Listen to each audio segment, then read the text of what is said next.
People sometimes, you know. আসসালামু আলাইকুম everyone. আজকে দেখাবো একটি মজাদার চানাচুর মাখার রেসিপি।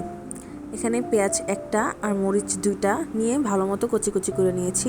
এখানে টমেটো নিয়েছি একটা ছোট সাইজের, এটাকে সুন্দর করে কিউব কিউব করে কাটবো ছোট সাইজের।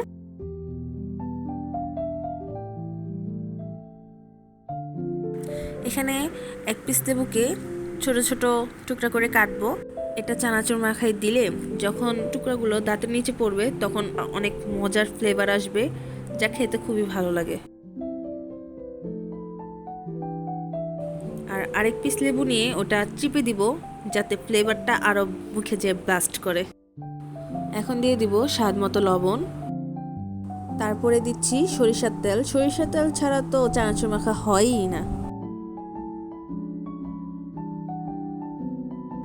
এখন দিয়ে দিচ্ছি আচার। চানাচুর মাখায় আচার খেতে কিন্তু ভালোই লাগে, আপনারা ট্রাই করতে পারেন। তেঁতুলের আচার কি জলপাই আচার, যে কোনো একটা আচার দিলেই হবে। আমার কাছে জলপাই আচার ছিল তাই আমি জলপাই আচার দিয়েছি, আপনারা অন্য আচারও দিতে পারেন। চানাচুরের সাথে খেতে খুবই মজা। এখন দিয়ে দিব চানাচুর। এই চানাচুরটা ঝাল ঝাল তো খেতে মজাই লাগে। এখন চানাচুরের সাথে সবকিছু ভালোভাবে মিশিয়ে নিব।